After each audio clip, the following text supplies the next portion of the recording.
आपण मैंने जो जानी जे विजु जनता दल जो नूतन विधायक माने विधायिका माने निर्वाचित होती गोटे प्रशिक्षण शिविर विजु जनता दल हेडक्वार्टर आज होची। अतीत जिते विजु जनता दल सरकार थिले 24 वर्ष आमे माने सबुबले दलमत निर्विशेष समस्त नवनिर्वाचित विधायक और विधायिका मानक पई प्रशिक्षण शिविर आसेम्बली परिसर मध्य करूँ सेटा थिला गोटे प्रैक्टिस बा कन्वेंशन विजु जनता दल जो थे माननीय मुख्यमंत्री एवं माननीय बाचस्पति आमर विधानसभा नेतृत्व नहीं नूतन विधायक विधायिका मानकर प्रशिक्षण पाई तांकर दायित्व निर्वहन करुथिले एवं ये प्रक्रिया बहु वर्ष है चली आसला। आपण जो जानती जे वर्ष विजु जनता दल निष्पत्ति कला जे वर्षर आयोजित कार्यक्रम जो विधानसभा थिला से जोग देवा नहीं बोली कहीं ना यहाँ गोटे विधानसभा कार्यक्रम नई ये गोटे दलीय कार्यक्रम भारतीय जनता पार्टी बोली आमको जनागला जो थे माननीय मुख्यमंत्री वक्तृतार स्थान मध्य गोटे साधारण स्थान थिला कार्यक्रम अन्य केंद्र नेतृवृंद आसी तेणु यही परिप्रेक्षी में आम भाविलु जे विजु जनता दलर नेतृत्व एवं आम सभापति चिंता कले जे आम निजर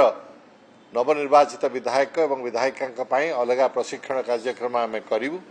से आज पूरा दिनर 10टी टेक्निकल सेशन आयोजन आम करूँ।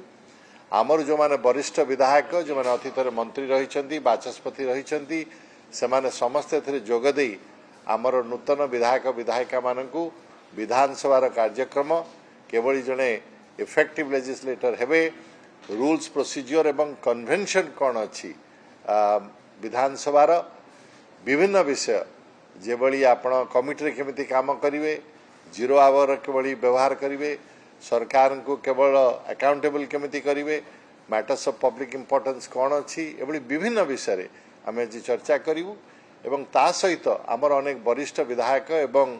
सांसद माने मध्य उपस्थित अच्छा जो माने तांको निजर अनुभूति जो नुआ विधायक और विधायिका मानक उपस्थिति रखिए निज भितर आलोचना एवं तर्क करेंगे। आम पार्टी सभापति माननीय श्रीयुक्त नवीन पट्टनायक आज सकाळे आसी ए कार्यक्रम को उद्घाटन करिसेंती एवं समस्त को अनुरोध करिसेंती जे आमे जनसाधारण प्रतिनिधि हिसाब से निजर दायित्व सुचारू भाव संपन्न करवा सरकार को अकाउंटेबल रखा ओडिशार जनसाधारण जो वॉइस अच्छी ताकू असेंबली मध्य इफेक्टिवली उपस्थापन करवा आमे जेहेतु अनेक वर्ष शासन में थिले विरोध दल हिसाब से आमर ये जो